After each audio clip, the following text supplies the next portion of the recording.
Our friend group, female 30s, gets together about once a month. A few years ago, certain group members began trying to conceive. One of the first ones to start trying was Katie. Unfortunately, Katie and her husband had difficulty conceiving. This was understandably very difficult for them. Once other members of the group started having kids, Katie asked us to not talk about kids at our monthly get-togethers because it was difficult for her to hear. She also made it clear that she would not attend any baby showers. The rest of our group had mixed feelings about this. We understood that Katie was very upset about her difficulties conceiving, but it was disappointing to not be able to share important parts of our lives. We generally go around and everyone talks about what's new in their lives, work, promotions, hobbies, etc. But whenever one of us was on maternity leave, we could basically only say, everything is good, because we couldn't talk about the main thing happening in our life. That said, now that our kids are older and we are all back to work, have time for hobbies, we have started to enjoy having a dedicated time for no kids talk. It is something that we have even come to look forward to. Fast forward to now and Katie and her husband are pregnant, which is very exciting. She is nearing her due date and planning to take at least a year off to stay home with the baby.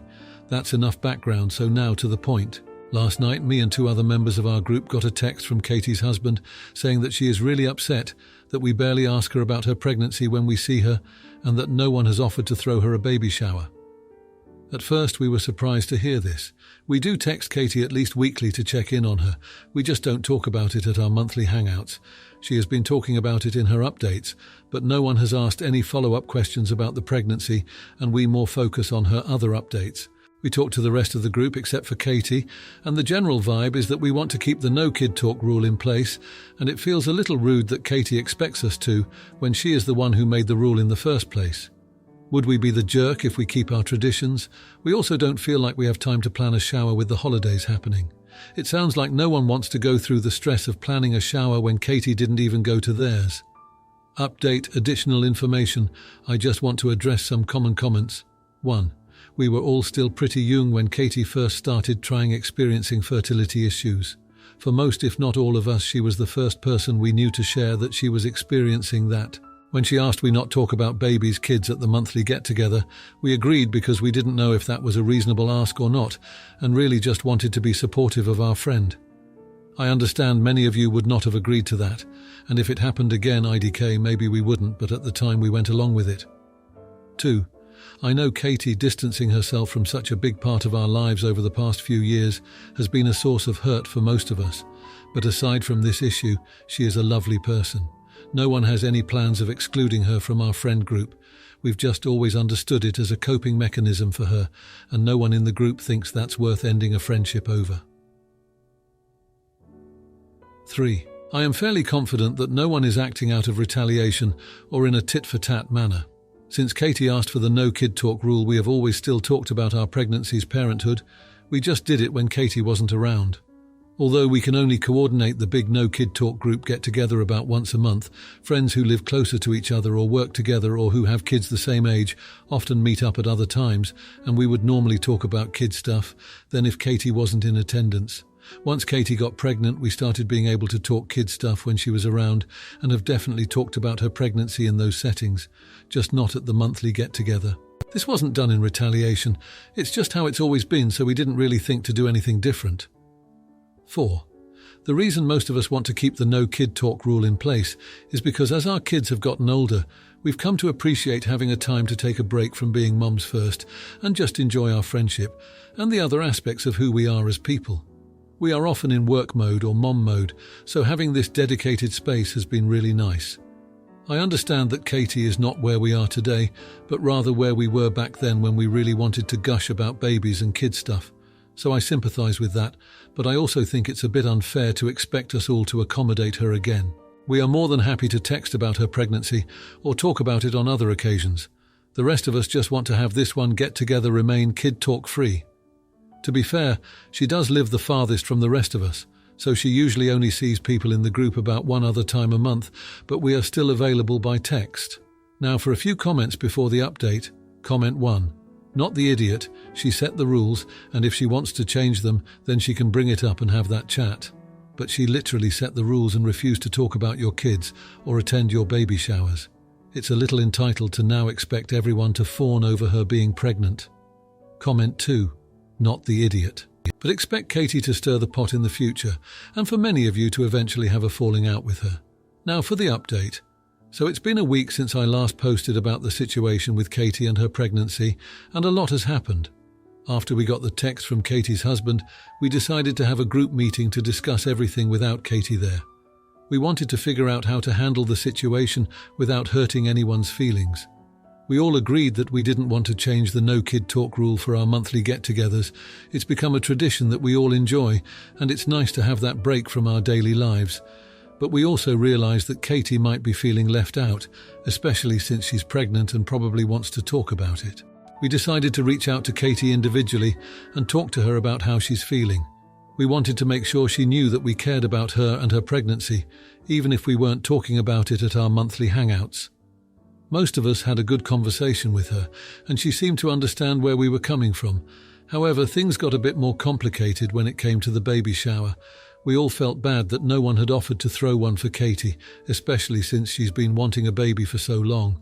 But with the holidays coming up, everyone was really busy, and no one felt like they had the time to plan a shower.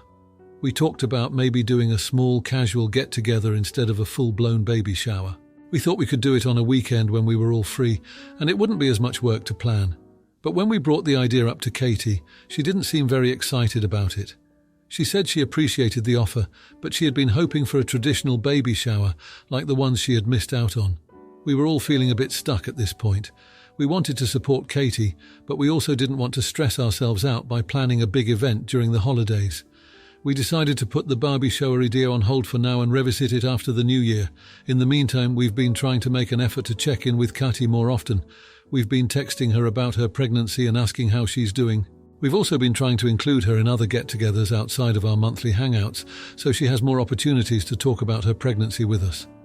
But last night, something unexpected happened. Katie sent us all a group text saying that she had been feeling really isolated from the group lately. She said that she understood why we wanted to keep the no kid talk rule, but it was making her feel like she couldn't share a big part of her life with us. She also mentioned that she had been talking to some other friends who were more interested in her pregnancy and that she might start spending more time with them instead. She said she still wanted to be part of our group, but she needed to be around people who were more supportive of her right now. We were all pretty shocked by the text. We thought we had been doing a good job of supporting Katie, but it seemed like she didn't feel the same way. We're not sure what to do now. We don't want to lose Katie as a friend, but we also don't want to change the dynamic of our group. We're planning to talk to Katie in person at our next monthly hangout, which is coming up in a few days. We're hoping we can figure out a way to make everyone happy, but it's going to be a tough conversation. For now, we're just trying to prepare for the hangout and hoping for the best, but there's a feeling of uncertainty hanging over the group, and we're not sure what's going to happen next. Now for the comments. Comment 1. Man, this takes me back. Had a friend who was vegan, and we all skipped meat at our potlucks for her. When she started eating meat again, she couldn't understand why we didn't just flip the menu. It's tough to reset norms, but communication is key. Katie needs to express her new needs clearly. Comment 2. Why not have a heart-to-heart with Katie? Explain the confusion around the no kid talk rule and ask her what she's comfortable with now. Maybe suggest a separate celebration for her pregnancy so she feels acknowledged without breaking the group's dynamic. Open dialogue can work wonders. Now for the next story. I, 27 years old female, have a niece, 14 years old female, who is my older brother's, 36-year-old male, and his wife's, 34-year-old female daughter. She's a very sweet girl and she loves my horses and the other horses I board, which are my friends. My brother and his wife live in the city, while I live in my uncle's ranch on my mother's side in a different state. My brother and I have different moms but the same dad. They sent my niece to come stay with me for a few months, which I greatly accepted. She's been good and she calls her friends back in her home state and FaceTimes her parents once in a while. She's a great help with feeding my animals and my horses. The only problem is she doesn't know how to ride horses and sometimes teases the horses. I have 2 very young horses, a filly and a colt, which are very excited horses, and I don't really allow her in the field with them, as they like to kick and buck even when people are around. And I have an old stallion, which was my first horse my uncle got me. His name is Rooster, and he is 32 years old. That is my niece's favourite horse. She always wants to ride him. But I don't allow anyone to ride him, and I don't ride him anymore. He's very patient and kind, but he doesn't like anyone touching his back legs and his tail when you walk behind him. He will kick, but when he knows you are there, he doesn't mind being touched there as long as anyone approaches him from the front. Overall, he's a great horse. She will tease him with a lunging whip by tickling his back legs and his tail, trying to get him to kick. I have told her numerous times and warned her. She still continues to do it behind my back. Well, I told her to go get Rooster out of the pasture and into his stall. She went to go and get him, and I heard a scream in the barn. I got over there and she was holding onto her leg, crying in pain, while Rooster ran back to the pastures. I asked her what happened, and she said Rooster had kicked her left thigh. I asked her if she touched him on the back legs or his tail, and she said she pushed him on his tail to get him in his stall, and that's when he kicked her and ran off. She started cursing about Rooster and doesn't want to be around him. I told her it's her fault she provoked him, and for not listening to me after so many warnings. I told her that bruise on her leg is a lesson now to be careful around bigger animals, especially ones that can kick at any moment. She can walk it off, and she called her parents after. They called me and told me that it was my fault for not supervising her, and that they're going to get her home. I told them everything, but they won't listen, and my sister-in-law told me I need to get rid of Rooster. I told her no and hung up. Now I am wondering, am I the idiot? Now for a few comments before the update. Comment 1. Not the idiot. I've known enough teenage horse girls to know that people that age can absolutely learn how to behave around a horse. Animals and humans alike have their instruction manual of things they like and don't like. Niece was being an arrogant human, messed around and found out. And the fact that it's just a bruise shows how relatively mild Rooster's jab was. Comment 2. Not the idiot. This wasn't the first time she touched the horse, and you have told her several times not to. So yes, it is her fault she got kicked. And if your brother, sister-in-law and daughter aren't even living at your property, what right do they have to tell you to get rid of Rooster? I know who I'd be getting rid of. Now for the update. A lot has happened since the incident with Rooster and my niece. After that day, things were tense for a while. My niece was pretty shaken up, and my brother and his wife were understandably upset. They felt I should have been watching her more closely, and I get where they were coming from. But I also felt like my niece needed to learn to respect the animals and the rules I had set. The first week after the kick was rough. My niece was limping around, and every time she saw Rooster, she'd give him a wide berth. She stopped teasing the horses altogether, which was a relief. I guess the bruise on her leg was a pretty stark reminder of what can happen when you don't listen. I spent a lot of time talking with her about safety and respect for the animals. It was a conversation we should have had earlier, but better late than never, right? My brother and his wife cooled down after a few days. They didn't bring her home like they threatened, but they did make me promise to keep a closer eye on her. I agreed, of course. I didn't want anything like this happening again. We started having regular video calls where we'd all talk things through. It was a bit awkward at first, but it helped clear the air. I decided it was time to teach my niece how to properly handle and care for the horses. I started with the basics, showing her how to approach them, how to read their body language, and how to groom them. She was a quick learner, and I could tell she was starting to really understand and appreciate the animals. It was nice to see her taking it seriously. We also started working on her riding skills. I have a gentle mare named Daisy, who's perfect for beginners. My niece was nervous at first, but she took to it like a duck to water. She's been riding Daisy under my supervision, and she's getting better every day. It's been amazing to watch her confidence grow. The relationship between my niece and Rooster has been slowly improving too. She's been extra careful around him, and I think he's starting to trust her again.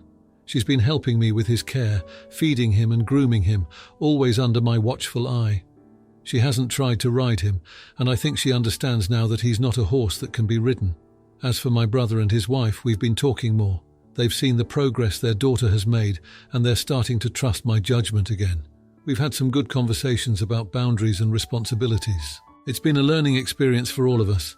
My friends who board their horses here have been a huge support too. They've been giving my niece tips and helping her out. It's turned into a bit of a community effort, and it's been great to see everyone pitching in.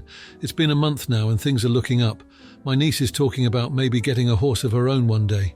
She's got a long way to go before she's ready for that, but it's nice to see her so passionate about something.